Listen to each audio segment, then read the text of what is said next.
Olá e bem-vindos ao estúdio do Cascópia, em Genebra. Nosso convidado de hoje é Frank Hollenbeck, professor de Finanças da Universidade Internacional de Genebra. Bem-vindo, Dr. Frank, e obrigada pela presença. Qual é a sua opinião sobre a inadimplência e a iminente saída da Grécia da zona euro?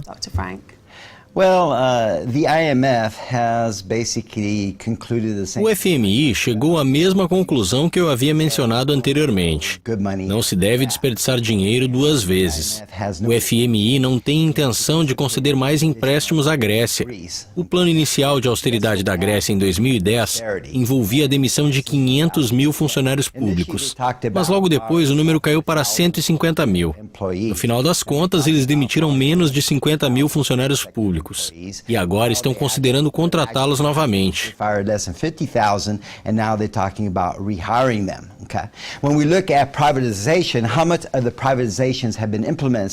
Quantas privatizações foram implementadas desde 2010? Quase nenhuma.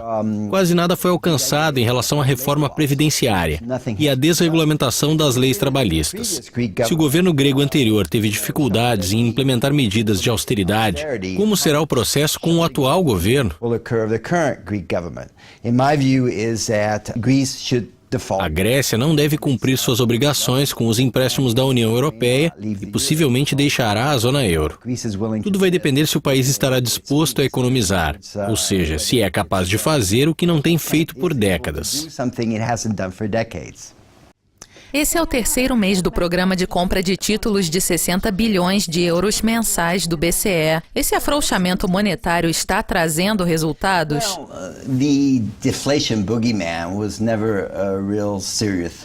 O fantasma da deflação nunca foi uma ameaça real, e não há justificativa teórica para o temor da deflação. Aparentemente, a regra de não financiamento dos gastos do governo pelo Banco Central foi pelo mesmo caminho, assim como a regra de proporção da dívida de 60% do PIB ou a regra de 3% do déficit.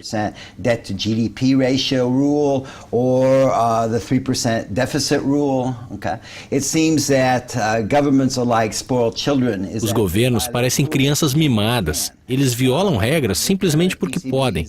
O atual programa de compra de títulos do BCE parece estar debochando da independência do Banco Central.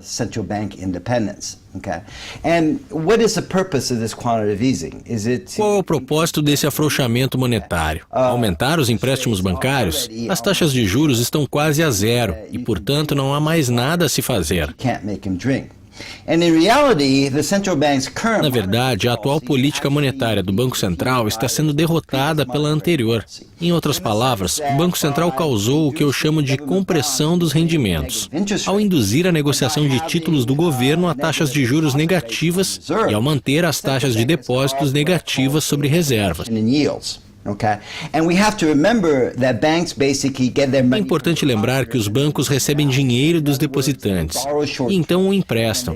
Em outras palavras, eles fazem empréstimos de curto prazo e emprestam no longo prazo. Essa compressão nos rendimentos reduziu o lucro dos bancos.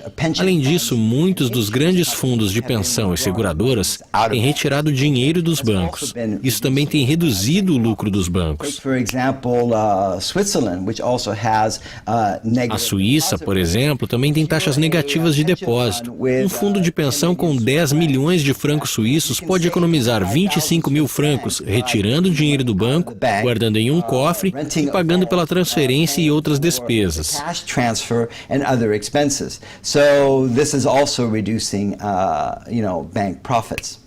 O Basileia III requer que os bancos mantenham muitos dos ativos de risco, que geralmente são definidos como títulos do governo negociados a taxas de juros negativas, o que também está reduzindo o lucro dos bancos.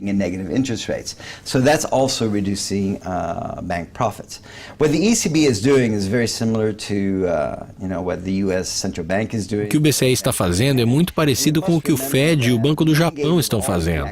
É importante lembrar que o resultado de todos os sistemas monetários Fiat são reformas monetárias ou hiperinflação.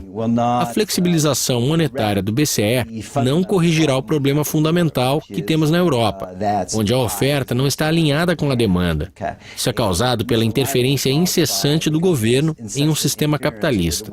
Entretanto, a flexibilização vai piorar a situação, porque ela altera os preços relativos e absolutos, o que torna o ajuste muito mais difícil.